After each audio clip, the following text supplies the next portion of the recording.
Good morning po mga kapadyak. Today is March 8. Nagising tayo ng super very late. Umalis ako sa bahay mga 10:30 AM na. Nag-quick ride lang ako para nakakahinayang kasi pagka hindi ka nag-ride, napakaganda ng panahon. Tingnan nyo naman. Yan, oh. Bukas ulan, mamayang gabi mag-uumpisa ng ulan. And sa Sunday yata meron pang flurries. Kaya mahirap pag hindi ka nakapag-ride. Sayang. Mabilis na ride lang ito para maka-exercise naman tayo ng konti bago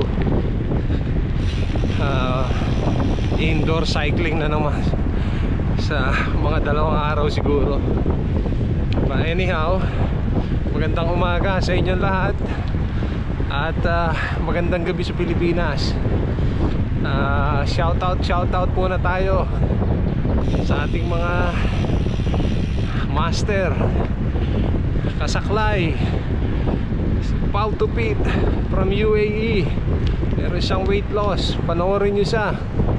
Pau Tupit sa YouTube, si Master Kasaklay and JRDT, at sa lahat ng aking mga supporters na tumatangkilik sa akin sa YouTube. Maraming salamat sa 140 subscriber na kuha ko after a while of vlogging my rides, my cooking and some other stuff. And thank you sa lahat ng mga subscriber ko. Maraming salamat. Please follow me, keep watching my vlog, share and like and mag-comment kayo para ma-improve ko yung aking vlogging. Hindi ako mahirap para sa akin yung mag-record at the same time naka one hand free habang nagra-ride. Mahirap, mamaya ma-aksidente. Kaya normally hawak ko itong ganito, ginawa ko lang to para mai-shoutout kayo. And hindi na ako naglagay ng cover sa face kasi kaya naman. At although masakit sa tenga, ang temperature pala nung umalis ako is +5. Feels like 1 degrees. Okay na din, maganda naman ang panahon kaya ng tiisin. Okay, pasensya na kayo kung madalang kong gawin ito. Normally pagka nag-mount ako ng GoPro ko sa chest ko, yun na yun hanggang all the way ride. Kasi nga continuous riding ako, hindi ako paputol-putol dahil may oras tayong hinahabol palagi. Pagka Monday to Friday kasi o Wednesday to Friday, normally wala akong pasok at maganda ang panahon, nagra-ride ako. Pero kung Monday and Tuesday sa umaga may pasok ako, kaya hindi ako nakaka-ride.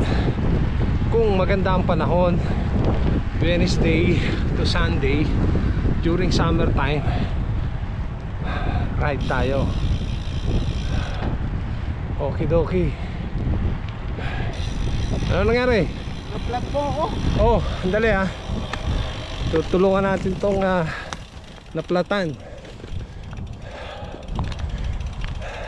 Wala po ang dalang ano?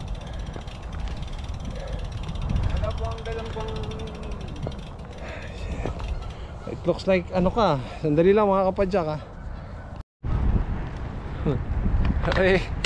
Hindi rin natin natulungan yung kasamahan nating bikers na naplatan. Dahil yung kanyang gulong pala ay old school na yung valve niya. Eh yung akin kasi Presto na eh, kaya wala naman akong dalang adapter. Buti pala sa susunod magdadala na ako ng adapter. Alam ko may adapter ako na eh. But anyhow, tuloy ko yung kwento ko na yun nga, pag nagra-ride ako, nasa chest mount na tong aking GoPro all the way na yun. Kaya hindi tayo madalang kong gawin ito, kasi nga gusto ko bilisan yung ride. At anyhow, shout out sa inyo lahat. Maraming salamat sa aking mga subscriber and mga master. Thank you.